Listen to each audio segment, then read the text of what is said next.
Alors, donc, pour cette suite, on calcule y0. Alors là, il y a eu deux problèmes. Une puissance moins 3 qui n'a pas tant gêné, mais la puissance 0, encore, certains pensent que ça fait 0. Pas du tout. Une puissance 0, c'est 1. Donc ici, vous avez 5 fois 3 puissance moins 3. Alors la puissance moins 3, c'est tout simplement la puissance 3 qui a changé d'étage. Donc ici, c'est comme si vous aviez 3 puissance 3, mais au dénominateur. Donc c'est 5 sur 27. Y1. Donc 5 fois 3 puissance moins 2 sur 2 puissance 1. Ce qui nous donne 5 sur 9 sur 2. 5 sur 9 sur 2, donc 5 sur 18.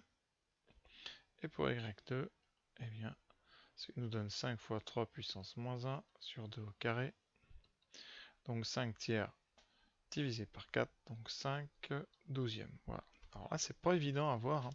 Déjà, ce n'est pas un processus additif. Alors, hein, vous pouvez vérifier ça.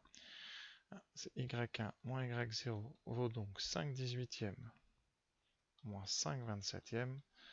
Alors, ici, hein, le dénominateur commun, eh bien, c'est 54. Donc, on multiplie le premier par 3 qui fait 15, le deuxième par 2, moins 10. Voilà, sur 54. C'est donc 5 sur 54. Et la différence entre y2 et y1, c'est donc 5 douzièmes moins 5 18e. On va tout mettre sur 54. Donc ici, il faut multiplier donc les douzièmes. Ah, ça ne marche pas, il faut aller un peu plus loin. Donc, on va déjà faire par 36. Ici, par 3, 15, moins 2. Donc, on a 5 sur 36. Ah, mais ça tombe bien. On a deux fractions qui ont le même numérateur et pas le même dénominateur. Donc, forcément, la suite n'est... ici, vous pouvez dire c'est différent de 5 sur 54. Donc, c'est non arithmétique.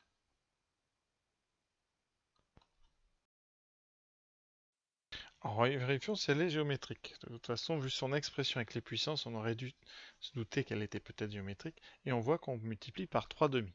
Vous pouvez vérifier 5 27e fois 3 demi, ça fait bien 5 18e. Alors, si vous voulez vous en rendre compte, vous faites les divisions, comme certains ont fait. Vous faites donc y1 sur y0, qui est donc 5 sur 18 sur 5 sur 27. Ça fait donc 5 8 fois 27 sur 5. Et vous avez donc les disparaissent 27 sur 18, et quand on divise par 9 en bas, il reste 3 demi. Pour y2 sur y1, eh bien on a 5 douzièmes sur 5 sur 18. Voilà, ça fait donc 5 douzièmes fois 18 sur 5. Les 5 disparaissent, il vous reste 18 sur 12, qui fait aussi 3 demi. Donc la suite semble géométrique. Et on va maintenant essayer de le démontrer. Alors là, je remets... Question 2, on a déjà vu, il y a deux méthodes. Soit vous trouvez la formule, le terme général sous la forme d'une suite géométrique, avec u0q puissance n, soit vous calculez le rapport entre yn plus 1 et yn. Alors je vais commencer par la formule. Alors en haut, vous voyez, on pouvait tout à fait se débrouiller. Il suffisait, alors le 5, vous le gardez, et là, il fallait sortir la puissance moins 3 de la puissance de 3. Donc ça faisait 3 puissance moins 3 fois 3 puissance n. Et tout ça divisé par 2 puissance n. Donc je mets 2 puissance n ici avec le 3. Et quand on regroupe, alors 5 fois 3 puissance moins 3, on a dit c'est 5 sur 27. Et ici, vous aurez 3 demi qu'on peut mettre à la puissance n. Et voilà. Vous reconnaissez une suite géométrique avec ici donc y0. Et la raison, c'est donc 3 demi. Voilà, ça c'était pour ceux qui maîtrisent bien les formules avec les puissances, mais de toute façon, pour faire yn plus 1 sur yn, il fallait aussi bien jouer avec les puissances. Donc je vais le faire là. Alors j'ai déjà commencé à faire le calcul. J'écris donc yn plus 1. Attention, en mettant bien ici n plus 1 à la place de n, et ici n plus 1 à la place de n. Voilà. Ensuite, j'exprime la division sous forme d'une multiplication par l'inverse. Donc ici 2 puissance n passe au numérateur, et 5 fois 3 puissance n moins 3 en dessous. Voilà. Alors on remarque tout de suite que les deux 5 ici disparaissent, ils se simplifient entre eux. Voilà. Et après, je sors toutes les puissances pour avoir que des puissances n. Donc ici, j'ai 3 puissance moins 2, et ici 3 puissance moins 3. Et je regarde. Alors en haut, vous avez 3 puissance n qui va se simplifier avec 3 puissance n. Vous avez aussi 2 puissance n et 2 puissance n. Qu'est-ce qui nous reste? Eh bien, il nous reste en haut 3 puissance moins 2 et en bas 2 fois puissance moins 3. Alors je vais rebasculer tout le monde à son bon étage. Donc ça fait 3 puissance 3 fois 2 et 3 puissance 2. Et après simplification, il y a 3 puissance 3 en haut, 3 puissance 2, on aura en haut. Simplification, il reste 3 en haut, divisé par 2. Vous avez bien un nombre ici indépendant de 2, très important. Donc la suite yn, elle est géométrique de raison 3 demi. Donc voilà, vous voyez les deux méthodes. Donc, à vous de choisir celle qui vous convient le mieux, mais dans tous les cas, il faudra de toute façon apprendre avant la terminale à gérer les puissances et surtout à les séparer en plusieurs en fonction des besoins et à regrouper ensuite, comme ici, pour fabriquer une raison à la puissance n. Donc voilà cet exercice qui était le plus dur finalement du devoir. Et maintenant, on va passer à l'exercice 2 qui a passé sans aucun problème. Voilà, c'est un exercice classique vraiment sur le cours, uniquement sur le cours, sur les suites arithmétiques. Alors qu'est-ce qu'il faut savoir avant de faire l'exercice? Je rappelle, il faut savoir en fait trois choses. D'abord, qu'une suite arithmétique, c'est une suite par laquelle, pour aller d'un terme au suivant, on rajoute toujours la même raison, ou on enlève toujours le même nombre si la raison est négative.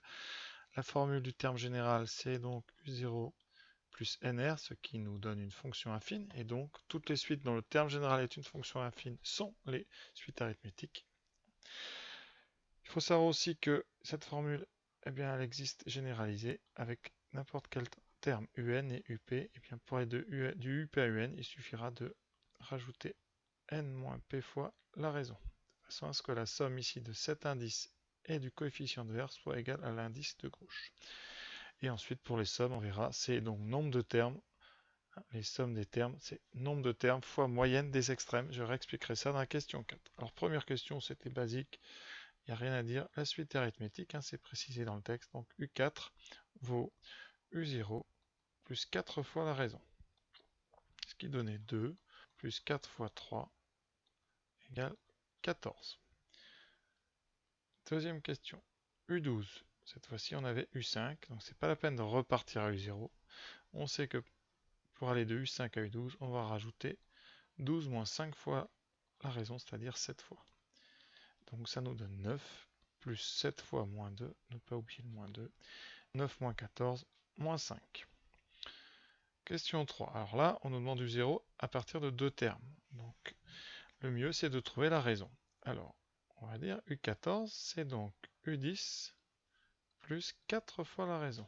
Et donc, la raison, eh bien, c'était la différence U14 moins U10 divisé par 4. C'était un petit calcul de fraction, donc vous aviez 25 quarts moins 17 quarts sur 4. Donc en haut, ça nous fait 8 quarts, donc 2 sur 4. Donc la raison, c'était 1 demi. À partir de... Eh bien, on applique la formule. U0, donc si vous voulez, on va l'appliquer dans le bon sens. U10, c'est U0 plus 10 fois la raison. Donc si vous traduisez ça, U0, c'est donc U10 moins 10 fois la raison. Et donc U0, c'est 17 quarts, enfin U10, c'est 17 quarts, moins 10 fois 1 demi. Donc 10 fois 1 demi, ça veut dire 20 fois 1 quart. Il restait donc moins 3 quarts. Il restait la question 4, c'est une question très simple sur les sommes. Alors, je vous rappelle la formule, donc nombre de termes. Alors de U3 jusqu'à U12, il y a donc 12 moins 3 plus un terme. Pour ceux qui ont du mal, comptez tous les nombres qui vont de 3 à 12. Alors normalement, c'est 12, le dernier moins le premier plus 1. C'est-à-dire ici, 10 termes. Pour ceux qui ont un petit peu de mal, eh bien, vous faites une petite soustraction, pour aller de 3, donc vous faites moins 2, ça donne 1, vous enlevez 2 à tous les termes. Et vous allez donc avoir tous les nombres de 1 jusqu'à 10. D'accord? Vous faites moins 2 à tous les termes, ça c'est sur le brouillon. Et vous voyez bien qu'on va de 1 à 10. Donc on a 10 termes.